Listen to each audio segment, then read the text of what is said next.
एक गरीब देहाती बच्चा एक दिन खेतों में अपने मवेशी चरा रहा था। धूप तेज थी और उसने आराम करने के लिए एक दरख्त के साए में लेट गया और फिर उसे नींद आ गई। अगर चरवाहा निगरानी न करे तो जानवर बेलगाम हो जाते हैं। बच्चे के सोते ही उसकी गायें और भैंसें भी बेकाबू हो गईं। जंगल की घास चरते चरते तमाम जानवर करीब के एक हरे भरे खेत में घुस गए और फसल को बुरी तरह उजाड़ने लगे। यह खेत एक बाअसर शख्स जीवन खान का था। जब उसने अपने खेत को उजड़ते देखा तो वो उन जानवरों के पीछे हो लिया। बड़ी मुश्किल से गायों और भैंसों को खेत से निकाला। इन जानवरों पर काबू पाने के बाद जीवन खान बुरा भला कहता हुआ चरवाहे की तलाश में निकला। कोई एक फरलांग के फासले पर उसे एक छोटा सा बच्चा सोया हुआ नजर आया। जीवन खान गजबनाक अंदाज में बच्चे की तरफ बढ़ा। उसका इरादा था कि वो बच्चे को बुरी तरह पीटेगा ताकि आइंदा उसके खेत जानवरों से महफूज रह सकें। जीवन खान गुस्से में भरा हुआ बच्चे के करीब पहुंचा। बच्चे को तो उसने पहचान लिया था कि वो किसका लड़का है, मगर खौफनाक मंजर ने उसके बढ़ते हुए कदमों को रोक दिया। एक काला नाग अपना फन फैलाए बच्चे के सर पर मौजूद था और बच्चा बेसुध पड़ा था। जीवन खान के अंदाजे के मुताबिक काले नाग ने बच्चे को डस लिया था। वो उल्टे पांव भागा और बच्चे के बाप को यह अलमनाक खबर दी कि उसका लड़का अब इस दुनिया में मौजूद नहीं। यह खबर सुनकर बाप पर क्यामत सी गुजर गई और वो भागता हुआ उस जगह पहुंचा जहां जीवन खान के बकौल उसका मासूम बच्चा मरा पड़ा था।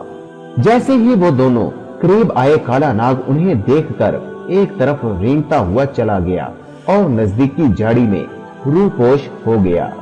गमज़दा बाप बेटे के करीब पहुंचा और वहशतनाक अंदाज में आवाजें देने लगा, अब्दुल्ला, अब्दुल्ला। बच्चे के जिस्म में कोई हरकत नहीं हुई। बाप ने गौर से देखा, बच्चे की सांस चल रही थी। अब्दुल्ला, अब्दुल्ला। बाप ने बच्चे को झंझोड़ा। उसका ख्याल था कि सांप के असर से बच्चा बेहोश हो गया है। बाप ने दूसरी बार झंझोड़ा तो बच्चा उठकर बैठ गया। फिर उसने आंखें मलकर अपने बाप की तरफ देखा। क्या बात है बाबा? बाप की जान में जान आई। कुछ देर तक वो बच्चे के जिस्म के मुख्तलिफ हिस्सों को देखता रहा, मगर कहीं भी सांप के डसने का कोई निशान नहीं था। बाप ने अल्लाह का शुक्र अदा करते हुए कहा, दोनों जहानों का पालने वाला तुझे हमेशा हर बला से महफूज रखे। जब जीवन खान ने बच्चे को सही सलामत पाया तो इंतहाई गुस्से के लहजे में बाप से मुखातब होकर बोला, शाह जी, तुम्हारा बच्चा तो महफूज है मगर मेरे खेत बर्बाद हो गए। शाह जी ने हैरान होकर जीवन खान की तरफ देखा। मैं तुम्हारी बात समझा नहीं। तुम्हारा ये लाडला ठंडी छांव में घोड़े बेचकर सो रहा था और उसके जानवर मेरा खेत खा रहे थे। क्यों अब्दुल्ला, जीवन खान क्या कह रहा है? शाह जी ने सख्त लहजे में बेटे से पूछा। जीवन चाचा गलत कह रहे हैं बाबा, बच्चे ने पुर यकीन लहजे में कहा। मेरे जानवर किसी का खेत नहीं खाते, वो सिर्फ घास चरते हैं।